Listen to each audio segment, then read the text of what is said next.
রাজশাহীতে পরিবহন শ্রমিকদের দুই গ্রুপের মধ্যে ধাওয়া পাল্টা ধাওয়ার ঘটনা ঘটেছে। বিস্ফোরিত হয়েছে বেশ কয়েকটি ককটেল। পুলিশ ঘটনাস্থলে গিয়ে তাদের ছত্রভঙ্গ করে দিয়েছে। এ বিষয়ে আরো জানাতে যুক্ত হচ্ছেন সহকর্মী তারেক মাহমুদ।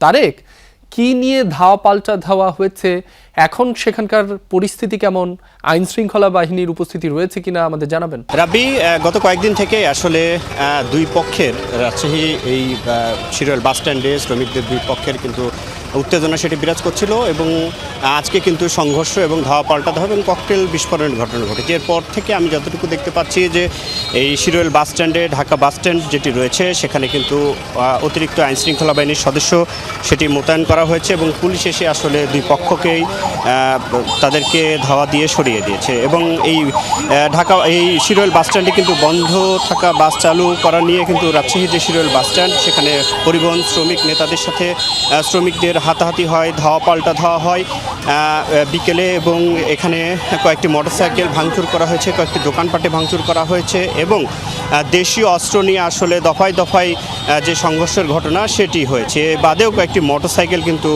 ভাঙা হয়েছে। এবং রাজশাহী মোটর শ্রমিক ইউনিয়নের ভারপ্রাপ্ত সাধারণ সম্পাদক রফিকুল ইসলাম পাখিকে মারধরের বিষয়টি নিয়ে কিন্তু এই ঘটনার সূত্রপাত হয়।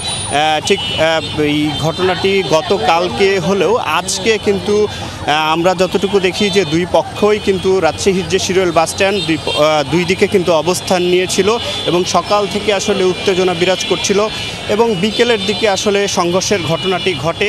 এবং বিকেল 5টার পরে এই শিরোল বাস স্ট্যান্ডে দেশীয় অস্ত্র নিয়ে কিন্তু ধাওয়া পাল্টা ধাওয়া সেটি হয় এবং ইটপাটকেল নিক্ষেপ করা হয় দুই গ্রুপের। এবাদেও কয়েকটি ককটেল বিস্ফোরণ করা হয়েছে, মোটরসাইকেল ভাঙচুর করা হয়েছে। তারপরে আইনশৃঙ্খলা বাহিনীর সদস্যরা এখানে এসে দুই পক্ষকেই ছত্রভঙ্গ করে দিয়েছেন এবং এখানে এখন অতিরিক্ত পুলিশ মোতায়েন রয়েছে।